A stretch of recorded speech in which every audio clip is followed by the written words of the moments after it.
Did De'Von Achane get disrespected by ESPN's running back rankings heading into the 2025 season? We will talk about it because there is a pretty good case to say that he was. Also, Asante Samuel Sr., he sure had a lot of things to say about the Miami Dolphins. So one's got to wonder, with what he said, does this mean his son, Asante Samuel Jr., is off the table in terms of being a late offseason addition to the Miami Dolphins cornerback room? We will discuss all of that, plus some Darren Waller, Jalen, Ramsey, and a whole lot more. Do me the favor, smash the like button. Subscribe if you are new, and as always, let's get into this one.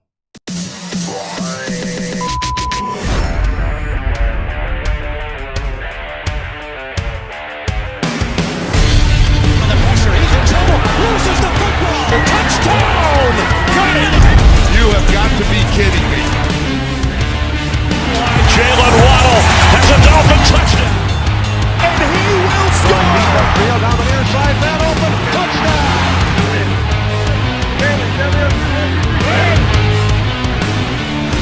The run from Tua Tagovailoa.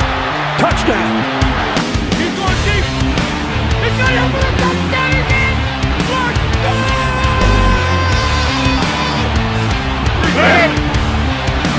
make up for it. Fires to the end zone. Touchdown! Touchdown, Dolphins! Beautiful day to be a Dolphin fan. Let's go!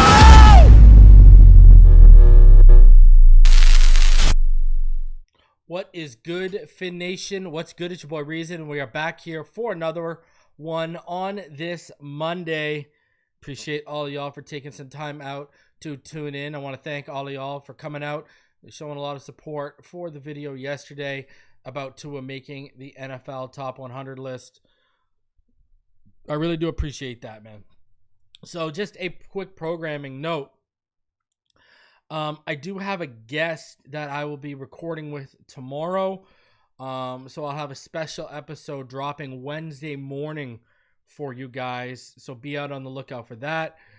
It's someone who's talked about the Dolphins quite a bit.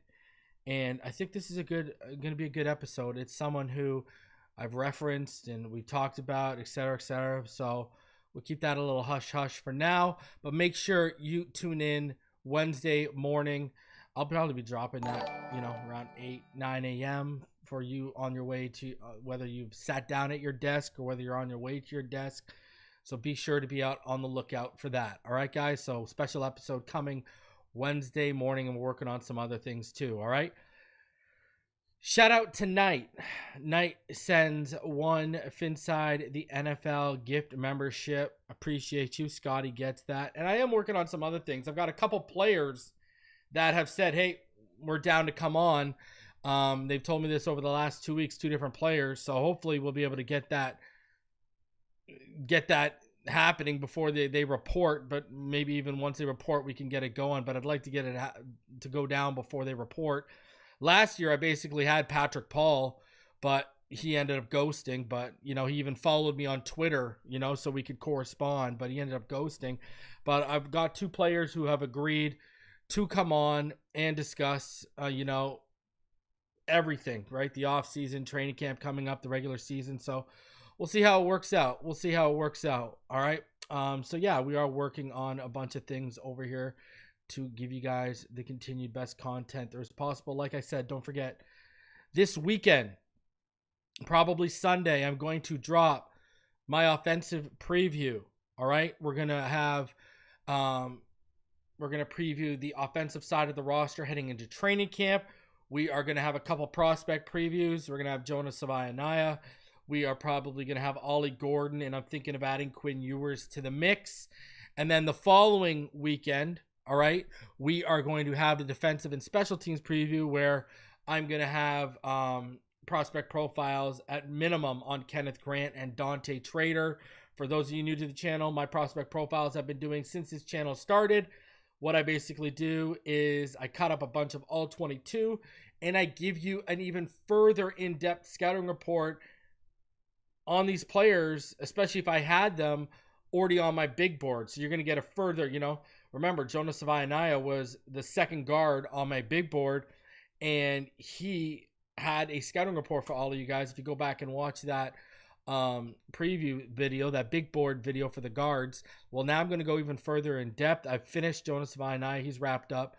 So, so we're going to give you the 4-1-1 on these players' backgrounds, what they do best, strengths and weaknesses, and how they project best with Miami and what their future could hold. So make sure you check out those offensive preview videos and make sure you support them, because those are videos that are going to get demonetized due to the all 22 I'm going to use. So it is what it is. All right. I'm not going to sacrifice the quality of my content, for money. I'm just not going to do that. So that's why those are the only videos where I'll ever really ask you guys or press the fact, hey, can you donate? Hey, can you support? Those are really the only videos where I know I'm going to get demonetized.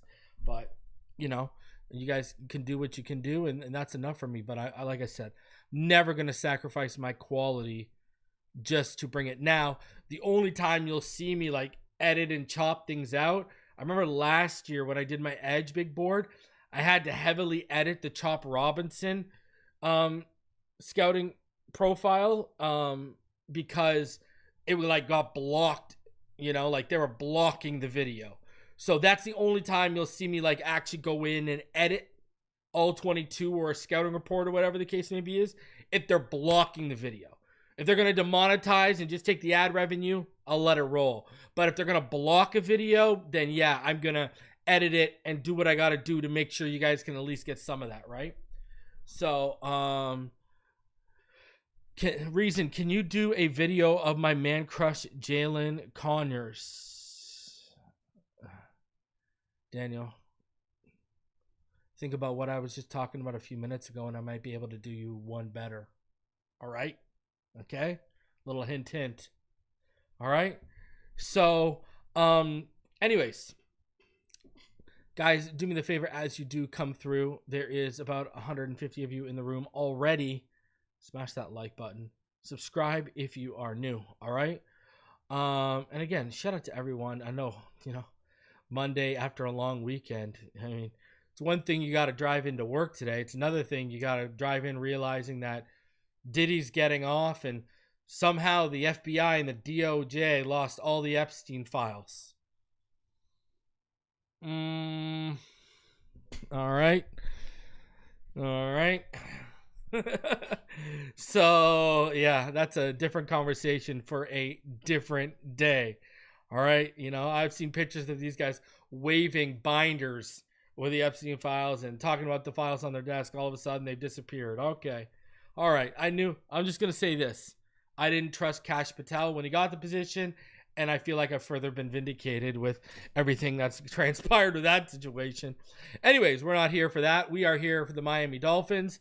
So, without wasting any more of your precious time, let's just hop right into everything today, all right?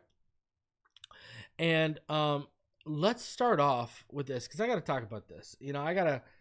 I gotta state a case, if you will, all right?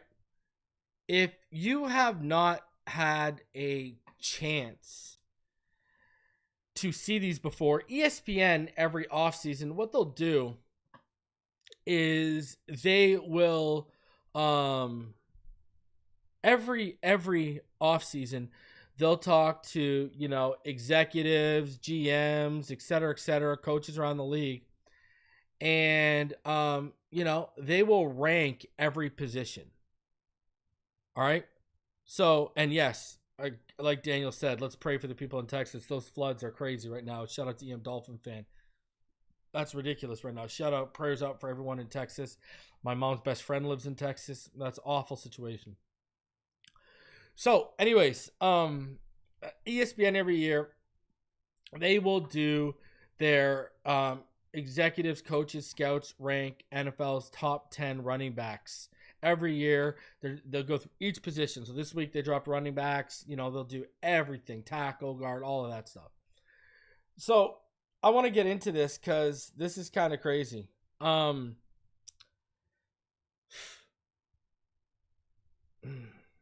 check this one out.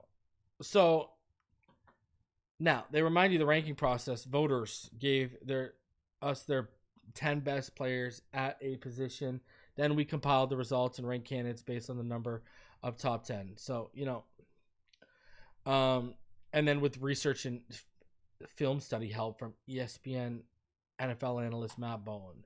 All right, so a total of 70 more than 70 voters submitted a ballot. So, today is running backs. Tomorrow's defensive tackles. Edge rushers is Wednesday. Safeties is Thursday. Tight ends Friday. Interior offensive linemen Saturday, et cetera, et cetera. So they're going all the way to. So I'm sure we'll be covering some. So, all right. This is what they had to say. Now, you're not going to hear any argument with any of us here, I think. Saquon being voted number one. I mean, that's cool. I mean, it is what it is. We're not gonna say too many negative things about that. Derrick Henry number 2. Now, obviously, the year he had last year, I mean, he's popping off. But look, it climbed from 9 last year to 1 this year. So, Jahmyr Gibbs, he was at number 3. Number 3. He jumped up from 8 last year. Number 4 was Bijan Robinson, which I think is wild. Bijan he's a stud right now, man. I might have put him over Gibbs. I really would have put him over Gibbs. Christian McCaffrey. Now, he dropped from 1 to 3. And obviously that's because of how good he was before his injury. We'll see, because if the injuries continue popping up, he's just going to fall down this. Josh Jacobs at number 6. He ran for like over 1,300 yards last year, 15 touchdowns.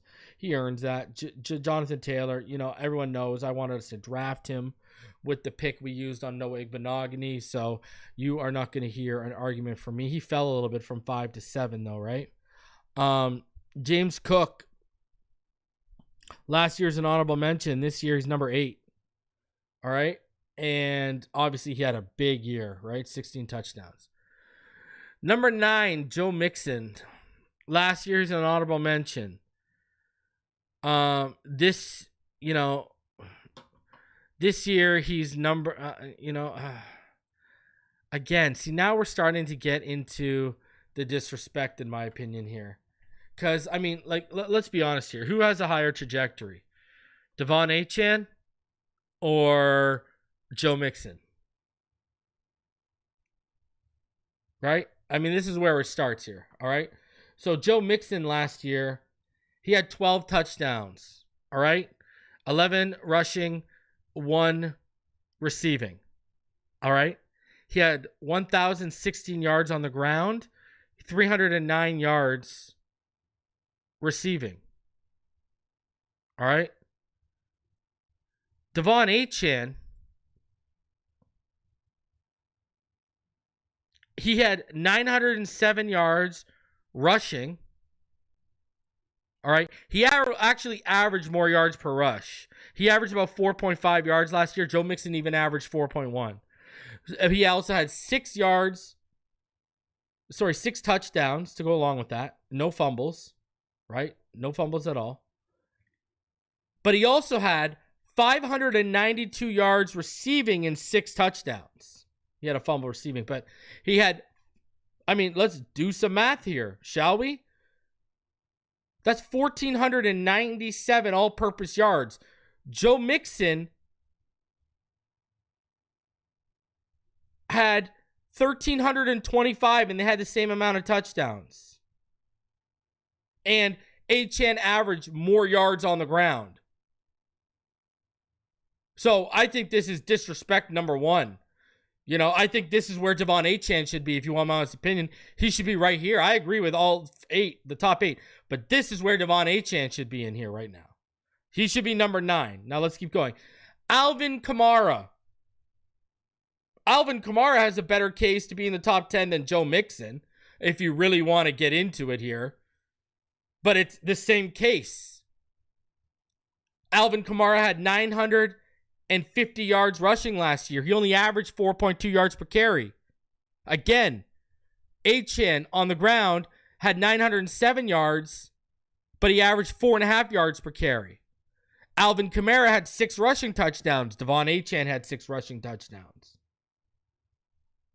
Now, as a receiver, he had 543 yards, did Alvin Kamara, and 2 touchdowns.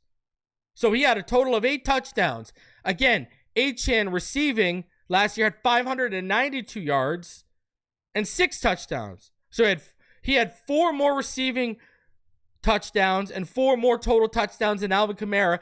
And he averaged more yards per carry, and he had more yards from the line of scrimmage. Again, Alvin Kamara had 1,493. De'Von Achane, 1,497. Are we also going to take age into factor here? Joe Mixon's 28. Alvin Kamara's 29. De'Von Achane's 23, ladies and gentlemen. De'Von Achane has 4.32 speed. Remind me if Alvin Kamara or Joe Mixon have 4.32 speed. Like, I think this is just brutally disrespectful here. What are we talking about right now? He's got better numbers than the 9 and the 10 guy from a yards per carry standpoint, from a total scrimmage yards standpoint, from a touchdown standpoint. He's better than Kamara and tied with Mixon. But let's do you even one better. Let's do you one even better. And we'll get to what they say about De'Von Achane, but I want you to look into the doorways to my soul when I say this to you. Who had the better offensive line here? Like, you know, this is ESPN, right? Isn't one of their metrics pass block win rate? Just for example here, the Miami Dolphins had the 26th best run block win rate. Sorry, I apologize. They have pass block win rate and one run block win rate. The Miami Dolphins had the 26th run block win rate, 70%. New Orleans, 19th best run block win rate. Now, the Houston Texans, they had 31st. But, okay, so Kamara had less yards from scrimmage, 4 less overall touchdowns, and his offensive line had a better run block win rate by ESPN's own metric, but somehow De'Von Achane can't displace him. We don't even got to go get to the athletic profile. Again, who's more deadly at this stage of their career? Alvin Kamara or De'Von Achane? We were having conversations last year where De'Von Achane was arguably the most effective and most dangerous offensive weapon on our team, which included a roster that had Tyreek Hill on it.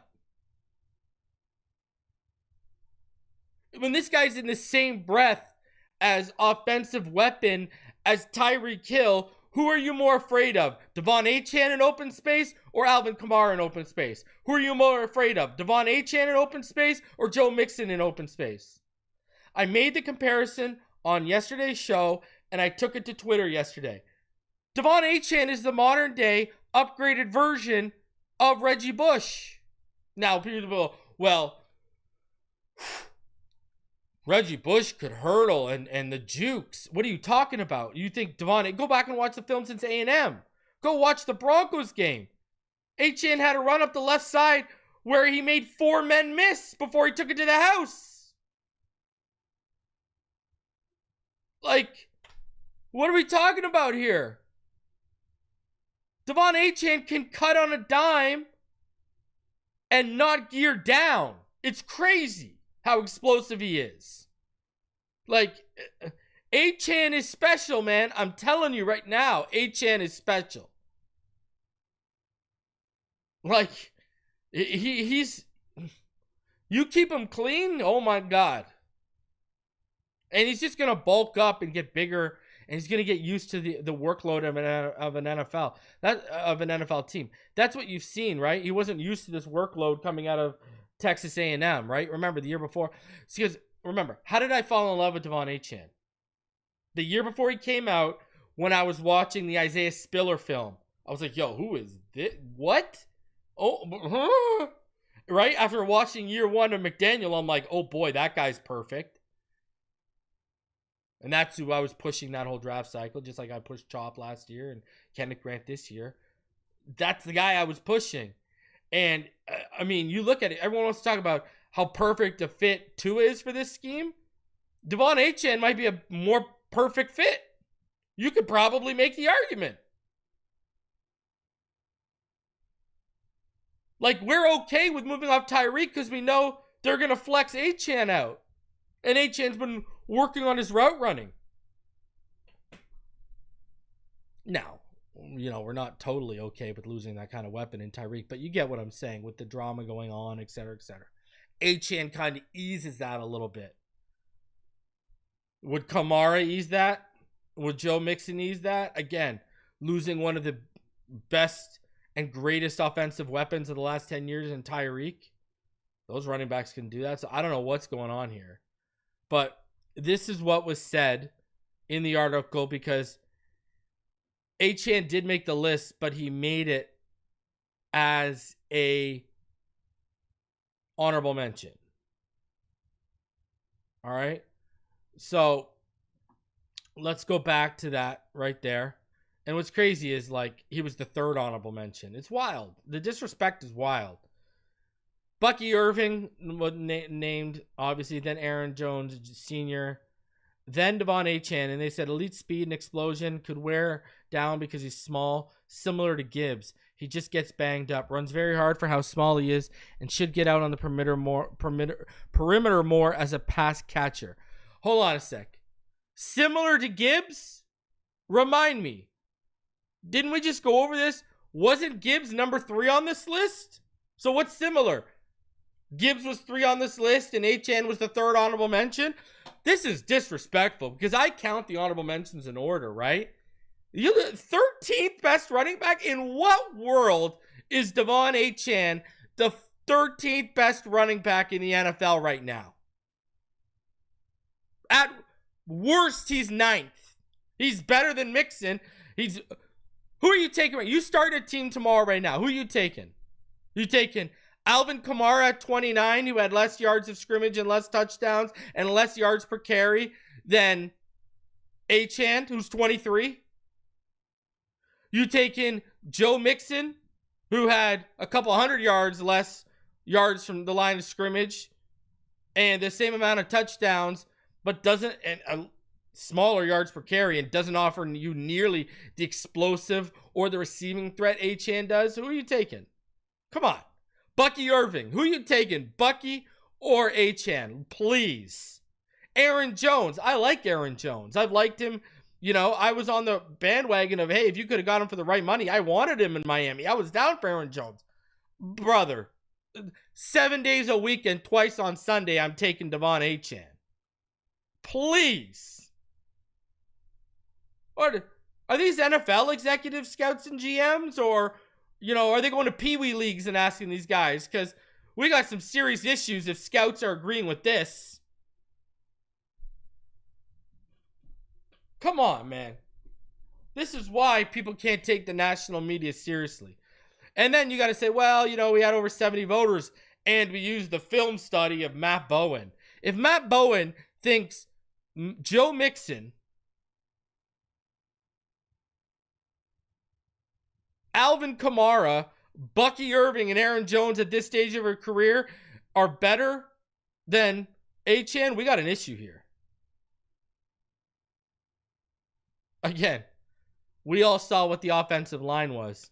We all know the context of that 26th overall pass block win rate. We all know how bad this team has been blocking wides in short yardage situations.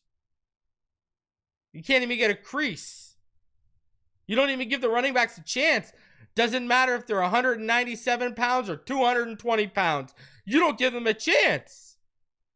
That interior, that offensive line gets collapsed instantaneously. Or you got Julian Hill whiffing on a block. Or they do get the first down, but it's called back because of a hold. Please. We've gone over the numbers here. We are the worst 1 yard to go team in the last 3 years, and it's not particularly close. And that's not on the running back room, because we got talent. You know, I go back and talk about this. Everyone, because there's too many box score watchers and casual people who don't know the nuances of the game, but want to talk like they know the nuances of the game. So they'll come out here and they'll early declare people bust like they did with Chop Robinson a few games in, and then they're, you know, nothing but egg on their face by the end of the season. Same thing's happening with Jalen Wright. I'm telling you right now. I've been telling you all off season. All right, I know there's people in the chat that agree with it. I know his father agrees with it. I've been telling y'all, Jalen Wright is going to have a big year.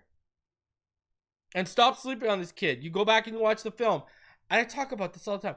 How many runs did we see where this kid is multiple yards behind the line of scrimmage? The play is, you know, dead on arrival, but he cuts it back and turns it into an 8, 9, 10 yard gain. I feel like I talk about this weekly.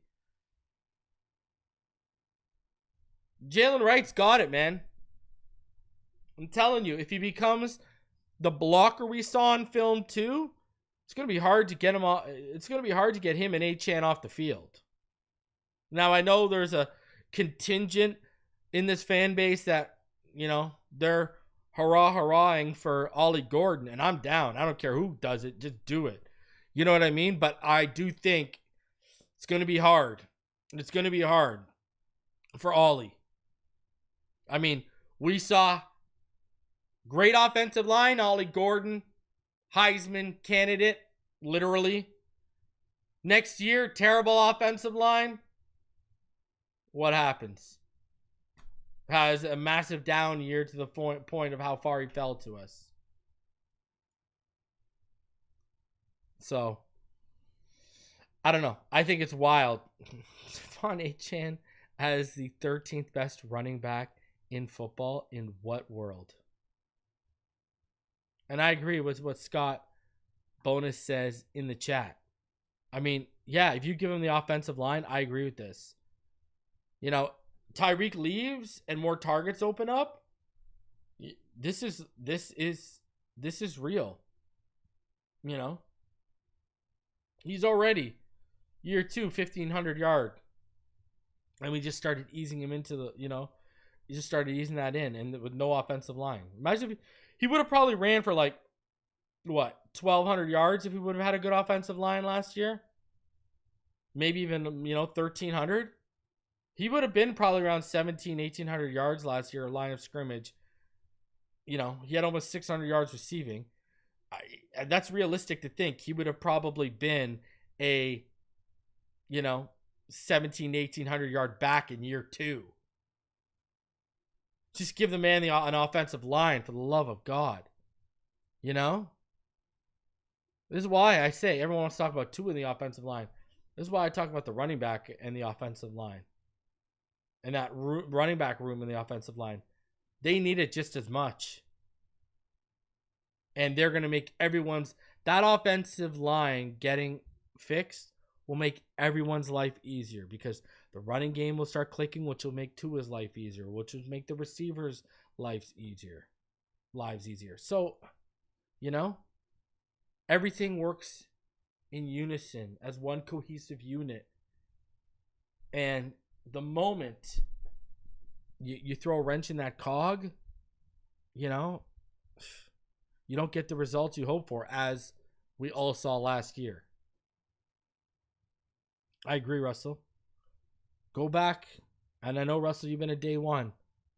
You were around when I was saying, before we even drafted Tua, what would I say, Russell? I don't care if you draft Tua. I don't care if you draft Burrow. I don't care if you draft Herbert. I don't care if you draft Love. Go get me an offensive line like what they have in Indianapolis and Oakland. Because remember, those 2 lines, along with New England, were like the cream of the crop, right? Quentin Nelson was in his prime. All those Raiders linebackers were, all those Raiders linemen were in their prime, right? All the guys who ended up retiring and spreading out and going everywhere else. I mean, people forget how good an offensive line Derek Carr really had. You know? And look at what Derek Carr did before he got hurt. Perfect example, Derek Carr. Look at what Derek Carr was before he got hurt. MVP. Remember that? Remember that year where he was in the MVP? What was that? What year was that? That was like, I want to say 2017 or 2018. Let me see. I think that was, 2017? I want to say. Let me see. I know it was, and he got hurt, right? He was just wilding. He's playing amazing. What was it?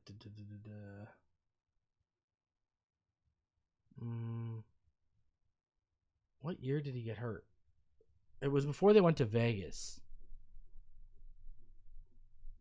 I think it was it? Yeah, it was 2017, right? It was 2016 or 2017. And I know he was he was just balling that year, right? I think it was it might have been 2016. Right? And everyone thought like, oh my God, because they had Khalil Mack then and stuff. Everyone was like, yo, they're going to make a run. And he got hurt at the end of the season, right? Wasn't it like the last game of the season? I'm pretty sure it was the last game of the season he got hurt in. But my whole point was, he was the guy who was in the MVP conversation. Literally. Because of how good that offensive line was. I'm pretty sure it was 2016? Yeah.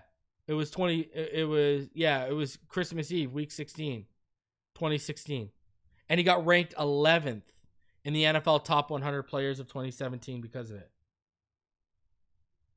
Yeah. Look at his numbers that year. It's crazy. He put up what? It was 2016.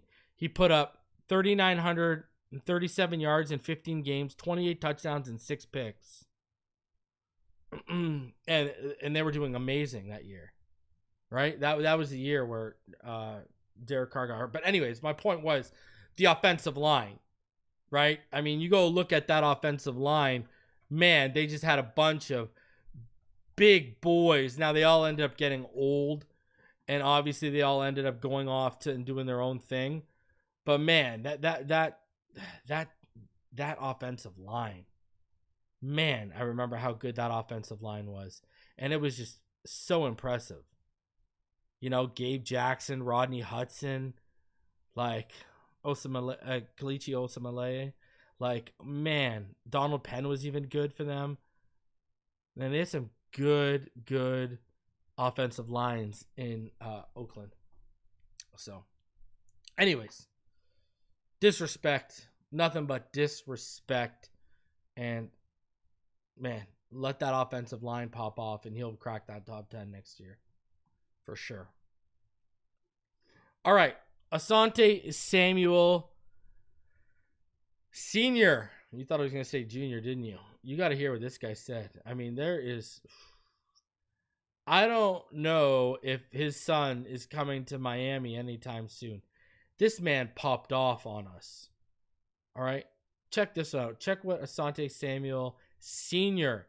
had to say regarding the Miami Dolphins recently on a podcast. Dolphins had no reason to trade Jalen Ramsey other than they're sensitive. There's no leadership in the Dolphins organization. Mike McDaniels is a pushover. Chris Greer, the general manager, he has no backbone. These guys over here at the Miami Dolphins, they are running this team like a little league team. No one can stand up to the players. They're terrified of their own players, and they have no control over their players. First things first, why does Asante Samuel look like Cameron on Ozempic? Dipset?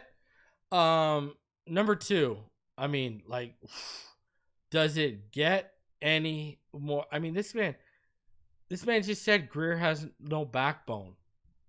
Like, this man just went in on the decision makers that would be the ones bringing his son into Miami. Like, that's wild. Like, he was not. I mean, you got to ask yourself, did the Miami Dolphins already tell his son no? Right? And that's why he's popping off. I mean, this guy is saying there's no leadership. He's calling Mike McDaniel pushover. He said Greer has no backbone. He said they're running this team like a little league team. Like, that sounds like a man who is pretty confident his son is not going to end up in South Beach. Because, I mean, I'm not even mad at him for what he said. My takeaway is, does this mean his son is out? Like, does this mean his son is no longer an option for the Miami Dolphins? Because you got to feel that if his son was a legitimate option for the Miami Dolphins, he wouldn't be popping off like this. I mean, that'd be a pretty awkward contract signing, eh? Asante sitting there signing the paper, and they say, yo, Greer looks at him and says, yo, so you're going to tell your dad I got a backbone? You know?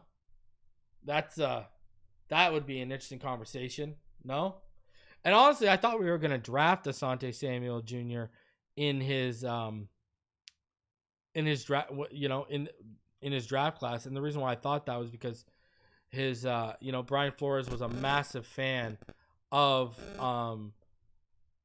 that man we just saw popping off against the Dolphins. But clearly, he is not happy with the direction of the Dolphins. And, we talk about this. All these players from units talk, so young rookies and veteran and retired corners, they all talk to each other.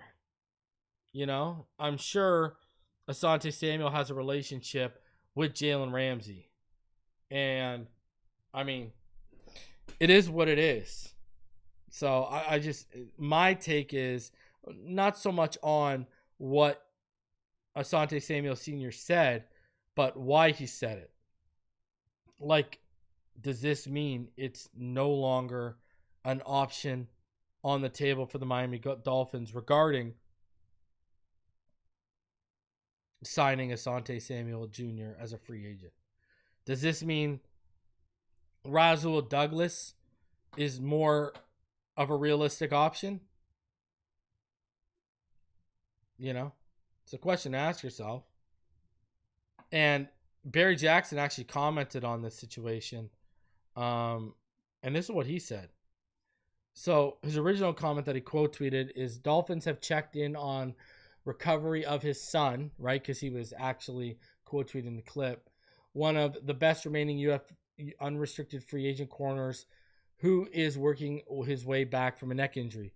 But the way this sounds, they might have better luck waiting out Rasul Douglas or pursuing Stephon Gilmore or James Bradbury. Now, he then quoted and he said, there has not been an incredibly enormous gap between Rasul Douglas and the Dolphins when they discussed their financial visions of contract.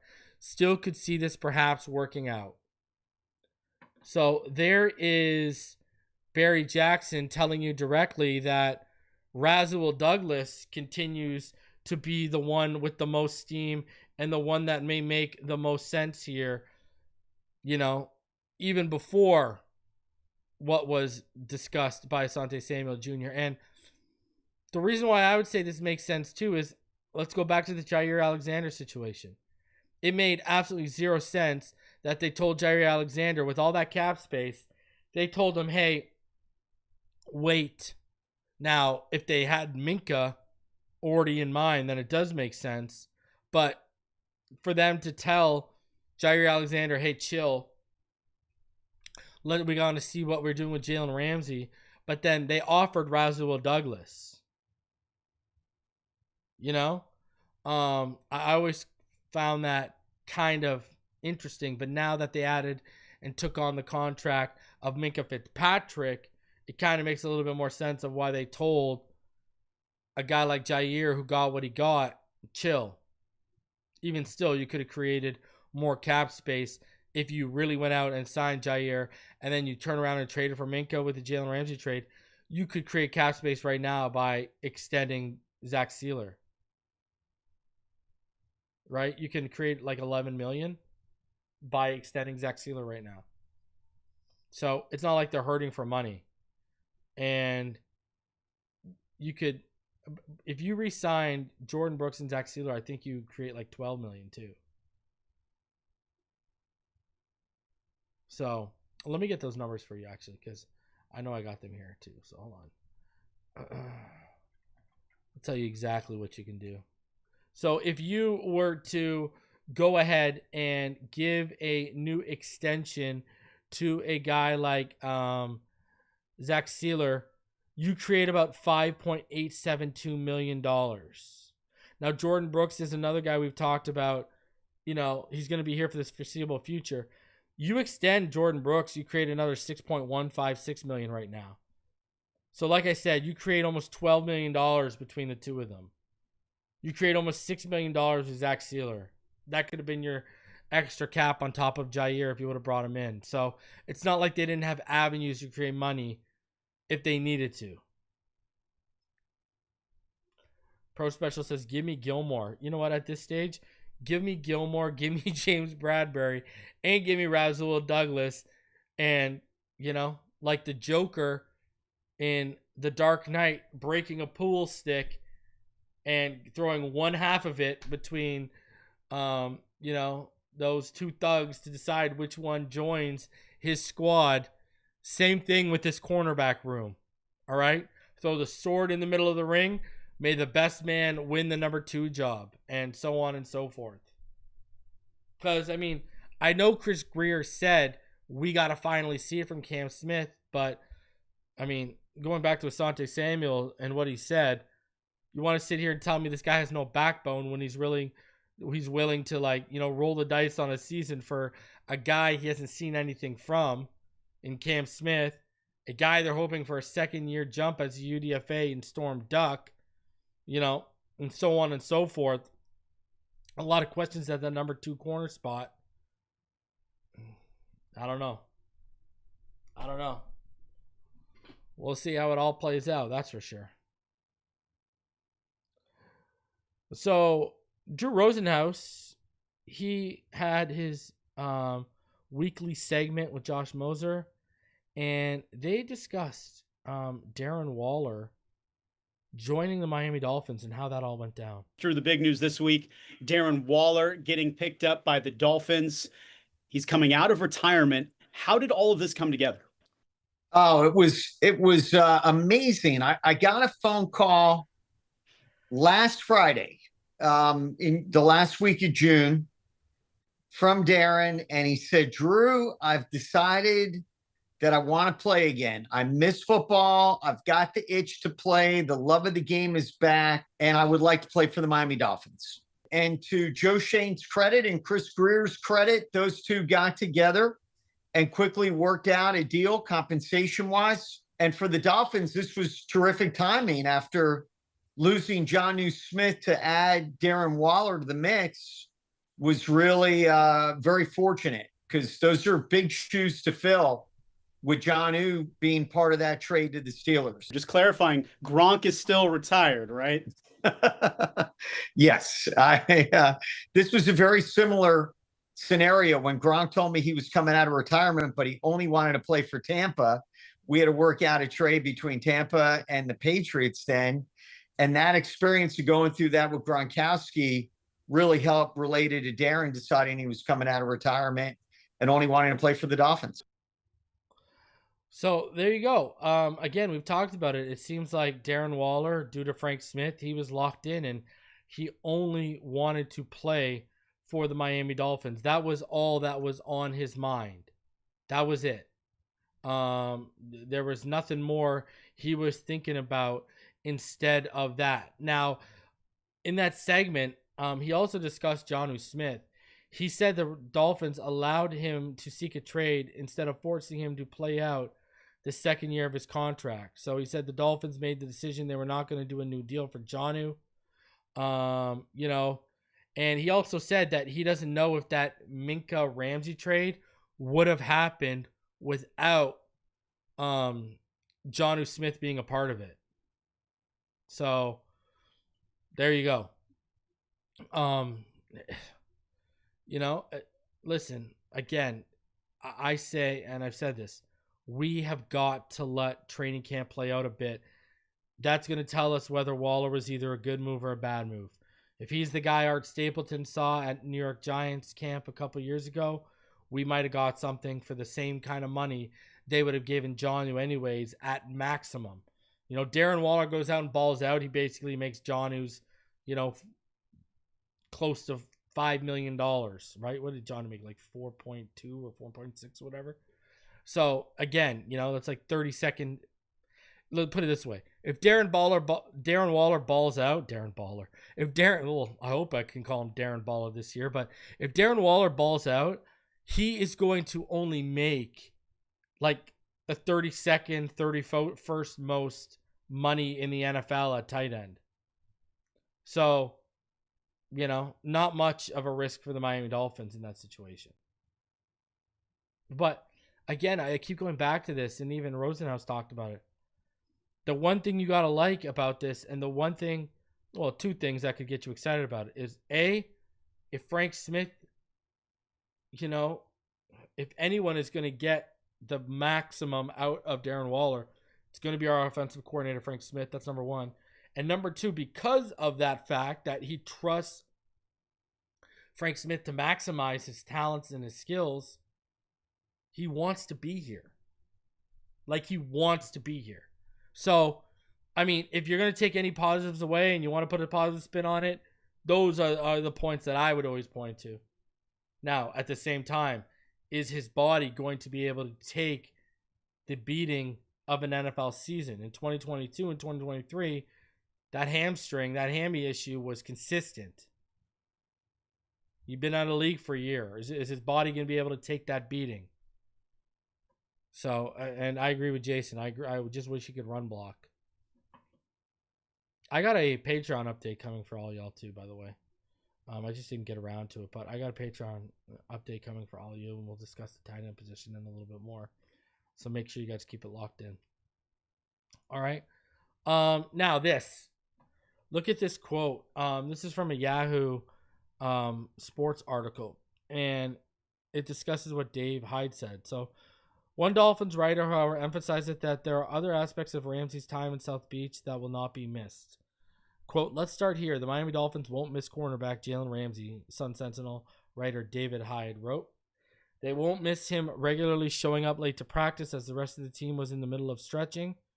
They won't miss how we constantly undermined defensive coordinator Vic Fangio 2 years ago and Coach Mike McDaniel last season in a manner that spread like a bad odor through the larger team. So look at that. I mean, they are pinning. I mean, look at Dave Hyde.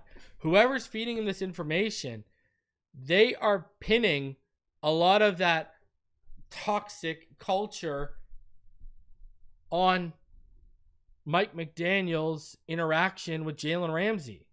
And basically, Jalen Ramsey, it goes back to what I said and what I said I told y'all that I heard. I told all y'all that Mike McDaniel's calling him out in meetings, and he pushed back. And, now we might be getting a little bit to the root of the cause. We've been wondering, hey, what was the breaking point for Mike McDaniel? And the way they're wording it, they blame him for a lot of their cultural issues last year. Right? I mean, look at what they said. They won't miss how we constantly undermined defensive coordinator Vic Fangio 2 years ago and Coach Mike McDaniel last season in a manner that spread like a bad odor through the larger team. Think about this. They're actually kind of putting the whole Vic Fangio thing on him too. Right? If you actually think about it, they're putting, well, he undermined Vic Fangio and he undermined Mike McDaniel and blah, blah, blah, blah, blah. And, they're kind of, and we saw Cam Smith pushing back on Vic Fangio. We've talked about Tyreek being impressionable to these younger minds. We knew Jalen Ramsey and Xavier Howard took Cam Smith under their wing in year one. That's why we've heard about the immaturity issues. But not only that, he was not a Vic Fangio guy like Xavier Howard wasn't and Jalen Ramsey wasn't. So that does actually make a little sense and line up. So, man, they just compared this guy to a bad odor. That is crazy. While blaming him for Vic Fangio and blaming him for the cultural problems. Yeah, I'm sure Ramsey was the reason why Tyreek quit on you guys. Now, I'm not saying Jalen Ramsey was an angel or a saint, but I'm saying like there's other guys here that aren't helping the situation either. And again, that now makes two culprits showing up late. Jalen Ramsey, and Tyreek Hill. 2 peas in a pod, huh? Shout out to Knight for donating a membership earlier. And shout out to Penn, homie Penn, for gifting memberships to Pro Special, Magnus, Shap Stevens, Greatest Ghost, and Sideshow J, BGK. Appreciate all of y'all for coming through. Again, remember, Wednesday morning, I'm going to have a special guest episode dropping for all of you. You guys are going to want to see it. All right? That'll be dropping in the morning on Wednesday for you. But until next time, you already know what time it is. Smash that like button. Subscribe if you are new. And as always, fins up all day, every day. We'll catch each and every one of y'all in the next one.